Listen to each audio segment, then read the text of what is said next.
So in this tutorial, we're going to talk about our tutoring appointment scheduling system, WCOnline.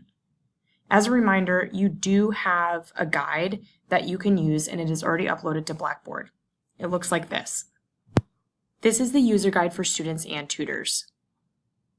If you want to know how to create an account, or you want to help students create an account, if you want to be able to make appointments on behalf of students, or schedule repeating appointments, most of your questions about WCOnline can be answered in this tutorial, or rather in this user guide, so I encourage you to refer to it when you have questions. Start off by talking about creating your account, what to do before your session, how and when to cancel students or mark them as missed or no-show, and then what your responsibilities are after the session has concluded. So first things first, in order to even be on the tutoring schedule, you have to have a WCOnline account. The directions are in this slide, and they're in the first paragraph of the user guide that was just shown. Be sure to create your account using your @student.american.edu email address. You will need to do this on or before Tuesday, the 28th of August, so that I can get all of the schedules up for our opening the following Tuesday. When you do enter into WCOnline, you'll notice that you'll put your email address in and your password, and then you need to select a schedule. The different tutoring lab schedules will be posted, so you'll want to make sure that you're looking at the right one. WCOnline profile guidelines. Please be sure to submit your responses to the sentences on this screen, also on Blackboard, on or before Tuesday the 28th. I will put these into your profile so students kind of know what they're getting into. They might want, for instance, a tutor who had their specific economics professor, or they want a tutor who whose energy they feel like is going to match theirs. So this is really important.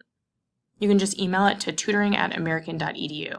And again, this little blurb, the guidelines are right on Blackboard. So before you have a tutoring appointment, you want to make sure that you review the student appointment info. Right up here, what you can see is that there's a different color, and unfortunately it doesn't look super contrasted here because this is a past appointment, but you'll be able to see your appointments are in, I believe, royal blue, and you'll click on it and you'll be able to see student information. So students are required to fill out the appointment form when they sign up for a tutoring appointment. You want to review that information and email or text students if what they stated they wanted to come in for is unclear. That would be right here. Sometimes students will say, "I'm totally lost." That sounds awful, but also it doesn't help you prepare at all for that session. You can email them or text them since their email and phone number is right in the appointment form. If you notice that the student's making more than 2 hours of appointments per week, so for instance, if they do 2 30-minute back-to-backs, just count that as an hour. But if they're doing, let's say, 3 economics appointments with you or with another tutor for the same course, that's against tutoring lab policies. So make sure to communicate that with me if you notice that. Cancel and no-show policies. So if there's a student who contacts you directly, or if you've received an email from me that a student has requested to cancel, then that means that they will have communicated 3 or more hours in advance of their appointment. We will mark students no-show. They call that missed right here in WCOnline, right at the bottom of the appointment form, if they don't show up for an appointment or they cancel 3 or fewer hours in advance. Please make sure to refer to your contracts for more detailed information. Every time you make an adjustment to an appointment form, you also want to make sure to save your changes right here. So after you get through your tutoring session, there are 2 really important pieces that you need to make sure happen. The first pertains to students. They have to do the tutoring survey. This is to give us feedback on how we're doing. What can we be improving on, right? Make sure that they complete the surveys before they leave the room. It is a quick survey. It will take approximately 30 seconds, maybe 35. It is already emailed to students upon making appointments. It will be posted in the lab spaces. It's also available on the Blackboard page. It would be a good idea for you to have this handy as well. That's that bit.ly link right above, right here. So tutors, what do you do after your students are gone? You need to complete your client report forms. So how you do that is you click on the appointment and then you click Add New at the base of the appointment form, and then provide a brief summary of what you accomplished in the session, as well as what the TUT might continue working on next time.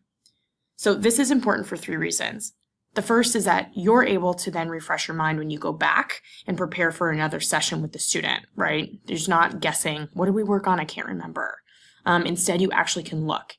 The other thing is that sometimes tutors might not see the same student. So a student might say, I'm going to go to tutor X for Economics 100, but I'm going to go to tutor Y the next time because it's more convenient for my schedule.